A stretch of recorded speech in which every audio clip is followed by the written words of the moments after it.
Good morning, students. Students, this lesson is of class 10 for the subject of mathematics, topic chapter 24, graphical representation of statistical data, and is being submitted to you on 17th May 2021. So, students, in today's lesson, we will study about different ways of representing data on the graph. So, let us start with the very first one, that is histogram. So, now, children, histogram, it is a representation of a frequency distribution in an exclusive form. Okay, children, exclusive form means continuous. Your data should be in continuous form. Like if it is 0 to 10, then next should be 10 to 20, then it is 20 to 30. So this is your exclusive form, that is continuous form. So children, if the data is not in the exclusive form, then you have to first convert into exclusive form. Like if suppose it is given 1 to 10, then next value is given from 11 to 20. Next one is given 21 to 30. So this is children your you have to convert this into exclusive form. And you know that how to convert this? You have to find here adjustment factor. Okay. So in histogram, what you have to do, first you have to convert your inclusive form into exclusive form. That is discontinuous form to continuous form. Then you will represent all the class interval on the x-axis and the frequencies on the y-axis. Okay, children, let me explain again. Class intervals you will represent on the x-axis and the frequency on the y-axis. Now you will construct a rectangle with the class intervals as base and corresponding frequencies as height. Now, children, let us understand this with the example. Now, I have taken example from your exercise 24. Here, it's question number 2. In this, you have to draw a histogram where the pocket money is given to you, that is 150 to 200, then 200 to 250, 250 to 300, 300 to 350, 350 to 400. And the corresponding frequencies are given to you as 10, 5, 7, 4, and 3. So now, children, you can see that your information is already in the continuous form. See, you can see 150 to 200, then it is from 200 to 250, 250 to 300. So now, children, we have to draw the histogram. So you have to take all the class intervals on the x-axis. You can see that all the intervals are on the x-axis and the frequencies you will mark on the y-axis. Children, you can see that pocket money 150 to 200, 200 to 250, 250 to 300, 300 to 350, then last is 400. This is your pocket money on the x-axis and all the frequency, that is number of students, on the y-axis. And children, you will show here kink. This is known as kink because there are other number also. So now you will first choose the proper scale for the x-axis. You can see that here x-axis and then you have to write the y-axis. Is it clear? On x-axis, 1 centimeter is 50 rupees and on the y-axis, 1 centimeter representing 1 student. Now, 1 student. Now, children, you will just mark the rectangular to each class interval. Now, the first frequency is, now let's have a look. The first frequency is 10. So now, children, from 150 to 200, you will mark till 10, rectangle. Now, next one, you will show 5. Similarly, next is 7. And the last one is 3. So this is your histogram. Is it clear, children? In histogram, it's very easy. Just you have to represent uh, your intervals, that is class intervals, on the x-axis, fine, and the frequency on the y-axis, and then you will represent these rectangular boxes on the graph. Is it clear, children? Now let us discuss our second graph, that is frequency polygon. Now, children, let's see what is in the frequency polygon. Now, children, in the frequency polygon, we plot the class mark, that is the midpoint of each interval with its frequency. Okay, children? So on the x-axis, you will mark all the midpoints, that is class mark, and on the y-axis, you will represent the frequency. Is it clear, children? So here, the important thing is that you have to imagine two extra classes at the beginning and at the end. Okay, children, what you have to take, you are given with all the class interval, but you have to take two extra intervals, that is imagined class. One you will take at the beginning and one you will take at the end. And the frequency of the imagined class is always 0. Okay, children, whatever class intervals you have taken, that imagined class frequency will be 0. Is it clear, children? And in frequency polygon, you are having a closed curve. Fine. And you will represent all the class marks with its frequency. Is it clear, children? Now let us understand this with the help of an example from your book exercise question number 6. Now, children, for this you have to draw a frequency polygon, and here the age is given to you, age 10 to 20, number of patients 2, 20 to 35, 30 to 40, 12, 40 to 50, 19, 50 to 69, 60 to 74. So now, children, write this in a tabular form. And now first you will find out the class mark. Okay, so class mark, and children, here you will take the imagined class also, like it's shown here. 0 to 10 is your imagined class and 70 to 80 is your imagined class. You can see here there is no class 0 to 10 and 70 to 80. So these two are imagined class with the frequency 0. Okay, children, now let's find out the class mark. Class mark is the center value, 0 to 10, 5. Or you can just find by adding upper and lower limit divided by 2. Okay, children? So 0 plus 10 upon 2, that is 5. Similarly, 10 plus 20 divided by 2, it's 15. Okay, children? You can find your class mark by this way. So your class mark of all the class intervals are 5, 15, 20, 25, 35, 45, 55, 65, and 75. And you know that for imagined class, your frequency is 0. So now let us represent all these points on the graph. All the class marks should be on the y-axis. Okay. So now, children, you can see that all the class marks are represented on the x-axis, that is 10, 20, 30, 40, 50, 60, 70, 80. And on the y-axis, we have represented the frequencies. And we have taken 2, 4, 6, 8, 10. And now you have to write the scale here. On the x-axis, your 1 centimeter is representing 10. And y-axis is representing 1 centimeter, means one big box is representing 2 patients. Is it clear, children? So now represent all the class marks with their frequency. Now let's have a look. The very first one is 5 and 0. Okay, children?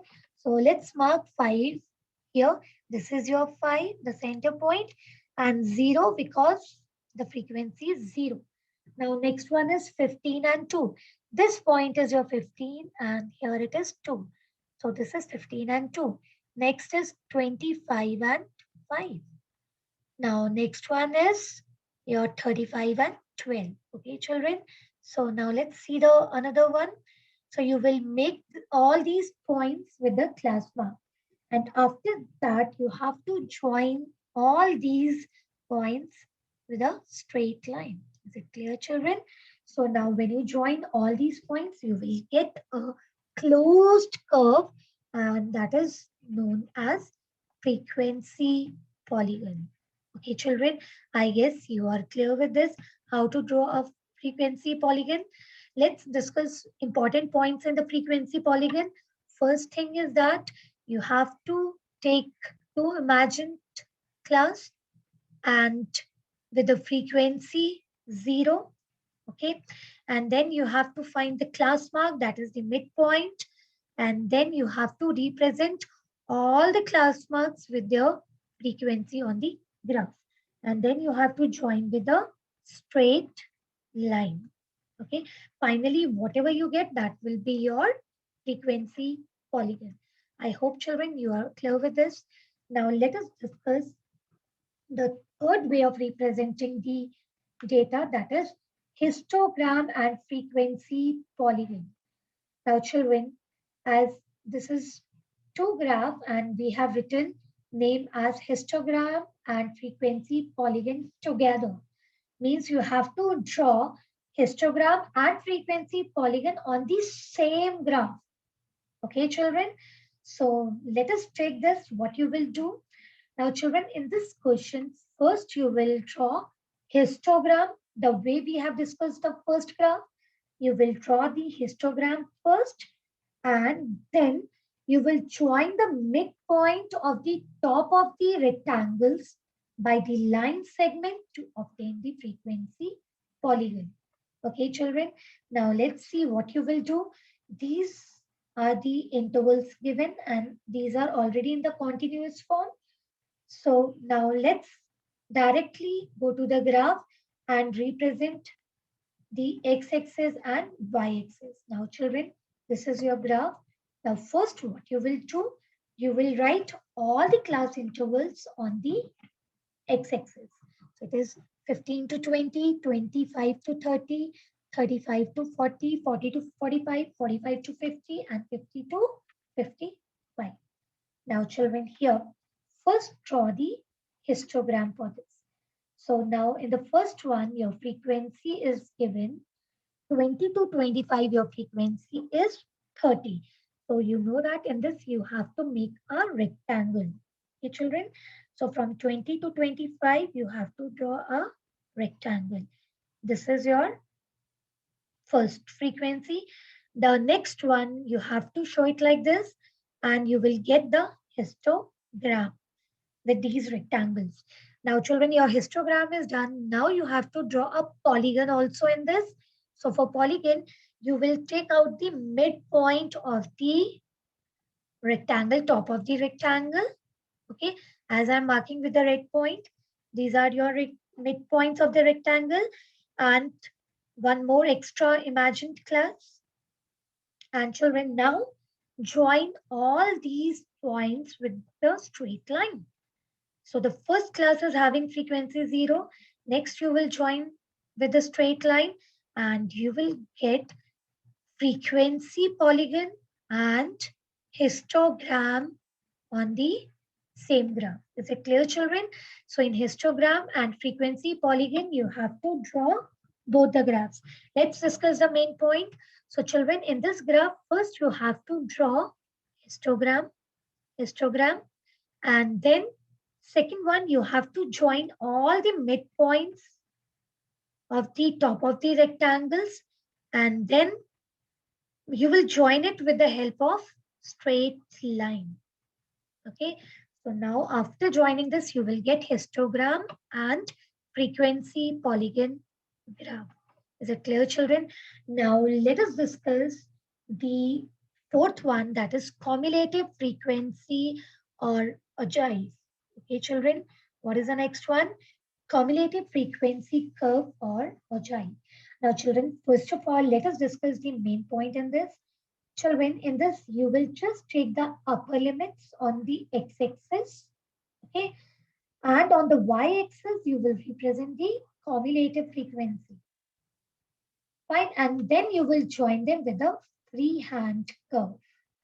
I repeat again, in the cumulative frequency curve or ogive, you will just draw the upper limits on the x-axis and one lower limit of the first interval. And on the y-axis, you will represent the frequencies of the cumulative. You will find the cumulative frequencies. Okay, children? So now let us discuss this. Now your first question number 10 is draw an ogive to represent the following data. Now children, it is given class interval 400 to 450, 450 to 500, 500 to 5650, 550 to 600, 600 to 650, 650 to 700, 700 to 750. Now children, first of all, convert this table into cumulative frequency table. It means you have to find the cumulative frequency first. Okay. So now you know that cumulative frequency you can find out by adding frequencies of all the previous class intervals with the frequency of that particular class. So the first frequency is as it is 16 and next one is 16 plus 25, that is 41. Then 41 to 40, 81, 81 to 32, 113. You will add all these values and you will get the cumulative frequency. Now children, let's come to the ogive that you have to draw. Now you have to take all the upper limits of the class interval. See, you have to write all these upper limits on the x-axis, including the lower limit of the very first one. Okay. So now let's represent all these on the x-axis. Fine. So it will be 400, 400, 450, 500, 550, 600, 650, 700, 750. Okay, children. So in this x-axis, we have represented upper limit with the lower limit of the very first class. Okay. And on the y-axis, you will represent the frequency. As my cumulative frequency is, the last cumulative frequency is 167. Okay, so I have taken here the gap of 2020. So on the y-axis, it is 20, 40, 60, 80, 100, and so on.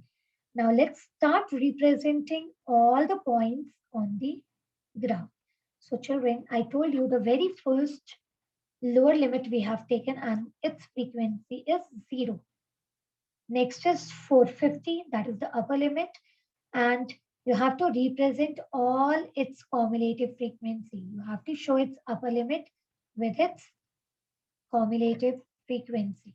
Okay, children, you have to take the proper scale and now you got the points of all the upper limits with its cumulative frequency and now join these with the freehand curve.